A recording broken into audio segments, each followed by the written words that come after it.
શેતર વસાવાને લઈને સૌથી મોટા સમાચાર સામે મળી રહ્યા છે દોસ્તો, તો આપણે એના વિશે ચર્ચા કરવા જઈ રહ્યા છીએ. પણ એ પહેલાં તમે શેતર વસાવાની સપોર્ટ કરતા હોય તો એક લાઇક ને કમેન્ટ કરીને જરૂર બતાવી દોસ્તો.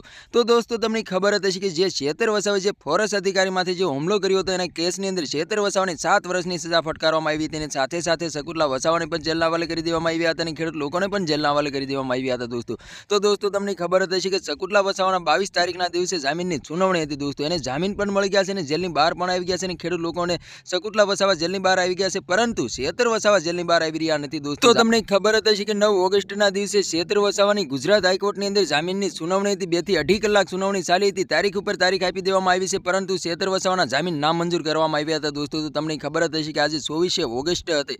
24 ઓગસ્ટના દિવસે શેતર વસાવાની જામીનની સુનાવણી થવા જઈ રહી હતી દોસ્તો. અચાનક બને છે એવું તમે સાંભળીને તમે પણ ચોંકી જવાના છો દોસ્તો.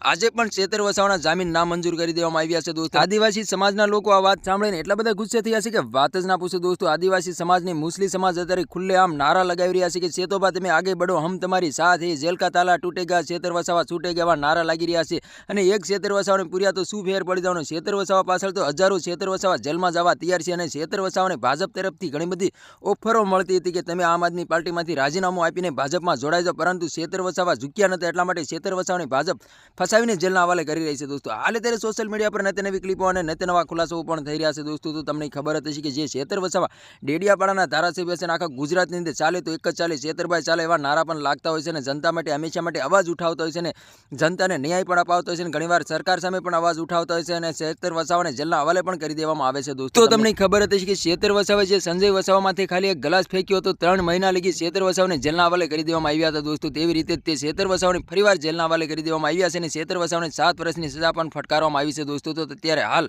સોશિયલ મીડિયા પર નવી ક્લિપો અને નવા ખુલાસા થઈ રહ્યા છે. એમાં એવું બતાવવામાં આવી રહ્યું છે કે જે રાજુ કરપડા આમ આદમી પાર્ટીમાં ખેડૂત લોકો માટે ઘણું બધું લડત લડ્યા હતા અને એમ કહેવાય છે કે આંદોલન પણ કર્યું હતું ખેડૂત લોકો, અને રાજુ કરપડાને જેલના હવાલે કરી દેવામાં આવ્યા હતા દોસ્તો. ત્યાર પછી રાજુ કરપડા જેલની બહાર આવતા તે આમ આદમી પાર્ટીમાંથી રાજીનામું આપીને ભાજપમાં જોડાઈ ગયા હતા અને જેટલા રાજુ કરપડામાંથી જેટલા કેસો હતા બધા સોલ્વ થઈ ગયા હતા દોસ્તો.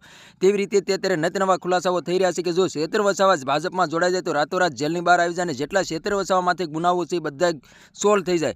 તો શું શેતર વસાવા અમે ભાજપમાં જોડાવા જઈ રહ્યા છે દોસ્તો? કમેન્ટ કરીને જરૂર બતાવો દોસ્તો. અને અમારી ચેનલમાં નવો હોય તો ચેનલ સબસ્ક્રાઈબર કરવાનું ભૂલશે નહીં. તેથી કરી આવનારા વિડીયો તમારા માટે લાવતો છું દોસ્તો.